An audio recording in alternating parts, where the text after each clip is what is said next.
नमः संस्कृताय। संस्कृत प्रतिभा मंच में आप सभी का हार्दिक स्वागत है। आज हम लघु सिद्धांत कौमुदी के परिचय और मंगलाचरण के विषय में जानेंगे कि लघु सिद्धांत कौमुदी का प्रयोजन क्या है और हम इसको क्यों पढ़ें। तो चलिए चलते हैं विषय की तरफ, आगे बढ़ते हैं। सर्वप्रथम इसकी भूमिका को हम जानेंगे, जिसमें है लघु सिद्धांत कौमुदी पाणिनीय संस्कृत व्याकरण अष्टाध्यायी की परंपरागत प्रवेशिका है। अर्थात जो अष्टाध्यायी ग्रंथ है पाणिनि का, उसकी परंपरागत प्रवेशिका है, उसमें प्रवेश करने का एक सरल माध्यम है। यह विद्वत मान्य वरदराज की रचना है। अर्थात लघु सिद्धांत कौमुदी के जो रचयिता हैं, जिसका निर्माण किया है जिन्होंने, वो वरदराज जी हैं, जो भट्टोजी दीक्षित के शिष्य थे। भट्टोजी दीक्षित कौन है? इन्होंने व्याकरण की रचना की है, व्याकरण सिद्धांत कौमुदी, वैयाकरण सिद्धांत कौमुदी। उनके शिष्य ये वरदराज जी हैं, जिन्होंने लघु सिद्धांत कौमुदी की रचना की है। अब आगे जानेंगे, उनका एक व्याकरण ग्रंथ मध्य सिद्धांत कौमुदी भी है। तो इनका एक और ग्रंथ है व्याकरण का, जिसका नाम मध्य सिद्धांत कौमुदी है।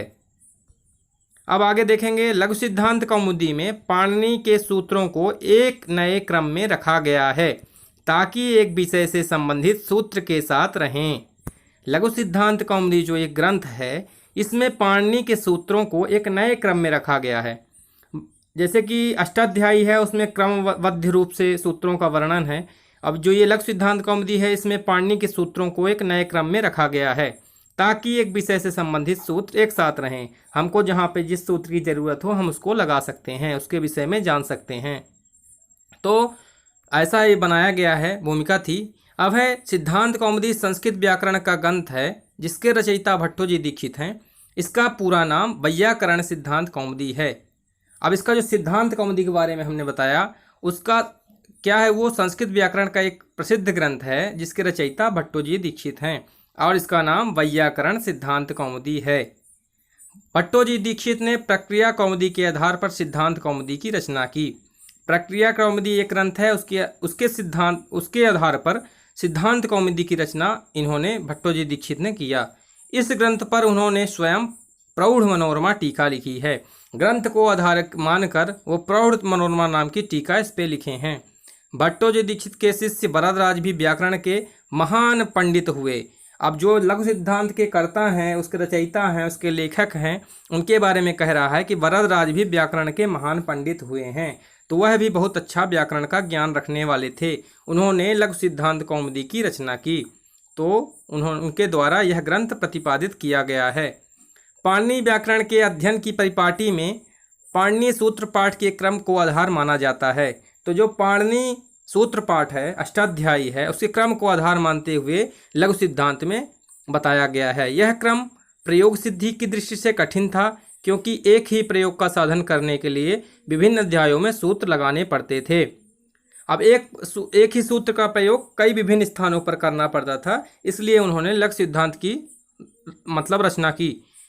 इस कठिनाई को देखकर ऐसी पद्धति के आविष्कार की आवश्यकता पड़ी, जिसमें प्रयोग विशेष की सिद्धि के लिए आवश्यक सभी सूत्र एक जगह उपलब्ध हों। इसके लिए इस कठिनाई को ध्यान में रखते हुए ऐसी पद्धति के आविष्कार की आवश्यकता पड़ी, जिससे प्रयोग सिद्धि में हम सभी सूत्र को एक जगह देख पाएँ। इसलिए लघु सिद्धांत कौमुदी की रचना की।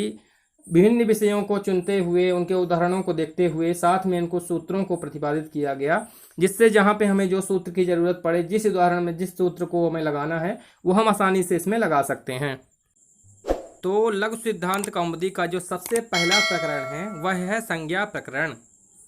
तो हम इसके मंगलाचरण को देखेंगे। मंगलाचरण होता क्यों हो, पहले यही जान लें हम। मंगलाचरण किसी ग्रंथ की निर्विघ्न सिद्धि के लिए होता है, कि हमारा ग्रंथ निर्विघ्नतया पूर्ण हो जाए। ग्रंथ में क्या होता है, कई बार बाधाएं आ जाती हैं, जिससे हमारा ग्रंथ पूर्ण नहीं हो पाता है। तो हमारा एक विधान होता है, शास्त्रों को जब लिखा जाता है, तो पहले हम मंगलाचरण करके उसका शुरुआत करते हैं। जैसे हम कोई ग्रह का निर्माण करते हैं, तो सबसे पहले हम गृह प्रवेश वगैरह करा देते हैं। तो इसी प्रकार से इसमें मंगलाचरण दिया है। नत्वा सरस्वतीं देवीं शुद्धां गुण्यां करोम्यहं पाणिनीय प्रवेशाय लघु सिद्धांत कौमुदीं। नत्वा सरस्वतीं देवीं शुद्धां गुण्यां करोम्यहं पाणिनीय प्रवेशाय लघु सिद्धांत कौमुदीम। अब इसके अन्वय को देखेंगे। अन्वय है अहम शुद्धाम गुण्याम सरस्वतीम देवीम नत्वा पाणिनीय प्रवेशाय लघु सिद्धांत कौमुदीम करोमि। कौन कहता है ऐसा? अहम शुद्धाम गुण्याम सरस्वतीम देवीम नत्वा पाणिनीय प्रवेशाय लघु सिद्धांत कौमुदीम करोमि। ऐसा कहते हैं वरदराज, जो इस ग्रंथ के लेखक हैं। भावार्थ है मैं वरदराज, अहम अर्थात मैं वरदराज, शुद्धाम अर्थात शुद्ध, गुण्याम और उत्तम गुण वाली जिसमें सभी गुण विद्यमान हैं, सरस्वती अर्थात सरस्वती देवी को नत्वा प्रणाम करके, नत्वा अर्थात नमस्कृत्य अर्थात प्रणाम करके, पाणिनीय प्रवेशाय महर्षि पाणिनि द्वारा रचित व्याकरण शास्त्रीय ग्रंथ अष्टाध्यायी में जिज्ञासु पाठकों के लिए प्रवेश के लिए अर्थात पाणिनीय प्रवेशाय, जो हम पाणिनि के शिष्य हैं, हम पाणिनीय हैं, हम जो इस ग्रंथ को पढ़ना चाहते हैं, ऐसे पाणिनीय ग्रंथ के प्रवेश के लिए लघु सिद्धांत कौमुदीम करोमि, लघु सिद्धांत कौमुदी ग्रंथ की रचना करता हूँ। ऐसा क्या कहते हैं वरदराज? वरदराज कहते हैं मैं शुद्ध और उत्तम गुण वाली सरस्वती देवी को प्रणाम करके महर्षि पाणिनि द्वारा रचित व्याकरण शास्त्रीय ग्रंथ अष्टाध्यायी में जिज्ञासु पाठकों के प्रवेश के लिए लघु सिद्धांत कौमुदी की रचना करता हूँ। तो हमें अष्टाध्यायी के बारे में जान लिया हमने, थोड़ा सा वैयाकरण सिद्धांत कौमुदी के बारे में जान लिया। अब सिद्धांत लघु सिद्धांत कौमुदी में प्रवेश कर रहे हैं, हम पाणिनीय ग्रंथ में प्रवेश कर रहे हैं, इसके लिए ये प्रार्थना कर रहे हैं सरस्वती देवी से। अब आगे देखेंगे इसके प्रयोजन क्या है। टिप्पणी जो है इसमें, पहला है समाप्ति कामो मंगलम आचरेत, अर्थात ग्रंथ की निर्विघ्न समाप्ति की इच्छा करने वाले को मंगलाचरण करना चाहिए। समाप्ति कामो मंगलम आचरेत। अतः शिष्टाचार के अनुसार ग्रंथ की निर्विघ्न समाप्ति के लिए यह मंगलाचरण किया गया है। पहले ही जैसे लिखा है समाप्ति कामो, अर्थात हम अपने कार्य की समाप्ति के लिए मंगलम आचरेत, हम इस मंगल का आचरण कर रहे हैं, मंगलाचरण का आचरण कर रहे हैं, उसका विधान कर रहे हैं। अब दूसरा है प्रयोजनम अनुद्देश्य मंदोपि न प्रवर्तते, बिना किसी प्रयोजन के मूर्ख व्यक्ति भी किसी काम में प्रवृत्त नहीं होता है। अतः इस ग्रंथ का प्रयोजन कथन पाणिनीय व्याकरण अष्टाध्यायी में सुगमता से प्रवेश किया गया है। कहते हैं प्रयोजनम अनुद्देश्य, अगर प्रयोजन न हो तो फिर मूर्ख व्यक्ति भी किसी कार्य में प्रवृत्त नहीं होता है, वह कार्य की ओर संलग्न नहीं होता है। इसीलिए इस ग्रंथ का प्रयोजन कथन पाणिनीय व्याकरण अष्टाध्यायी में सुगमता से प्रवेश के लिए किया गया है। इसका प्रयोजन सिर्फ इतना है कि हम पाणिनीय अष्टाध्यायी में सरल तरीके से उसमें समावृत्त हों, उसकी तरफ आकृष्ट हों। अब देखेंगे लघु सिद्धांत कौमुदी व्याकरण का एक ग्रंथ है जिसके रचयिता आचार्य भट्टोजी दीक्षित के शिष्य आचार्य वरदराज हैं। यह तो आप लोग पहले ही जान लिए हैं कि लघु सिद्धांत व्याकरण का एक ग्रंथ है, वैयाकरण के रूप में एक ग्रंथ है, जिसके रचयिता जो हैं आचार्य भट्टोजी दीक्षित के शिष्य, आचार्य भट्टोजी दीक्षित वैयाकरण सिद्धांत कौमुदी के लेखक हैं, उनके शिष्य लघु सिद्धांत कौमुदी के लेखक आचार्य वरदराज हैं।